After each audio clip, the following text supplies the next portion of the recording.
Well, everybody can relax. The Justice Department has declared the investigation into the Jeffrey Epstein case closed.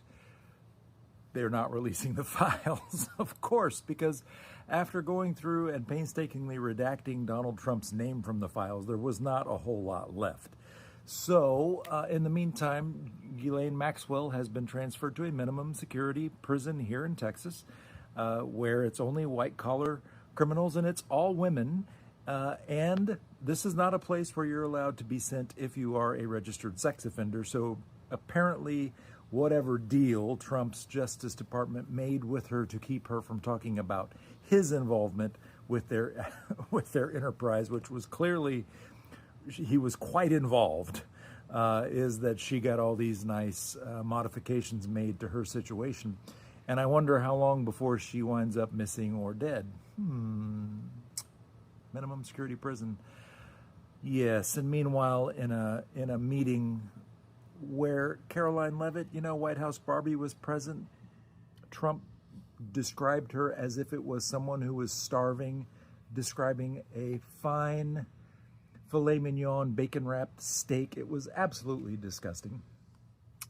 But I will say this. Apparently there is a coup happening inside Trumpville, not inside Trumpville, inside the GOP. And I've been waiting for this.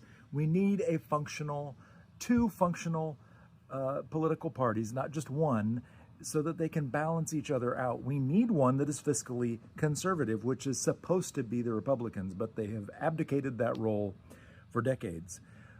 But when I hear Marjorie Taylor Greene say, I'm not sure that these people have the best interest of women or the working class in mind. Okay, if Marjorie Taylor Greene can figure this out, maybe there's hope for America, because I thought she'd be the last one to figure anything out. Meanwhile, the economy needs true statistics to actually function.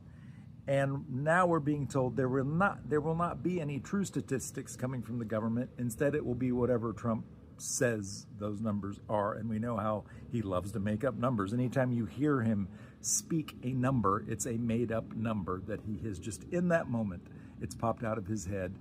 So that doesn't promise to bode well. But there is another good sign. Not just Marjorie Taylor waking up. Marjorie Taylor Greene waking up and having a revelation to something that's obvious to most of the rest of us is an encouraging sign.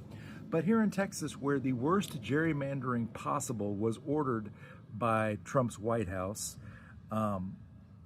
Democrats actually walked out rather than participate in the session that would approve this ridiculously gerrymandered map that would add 8 Republican seats to the House.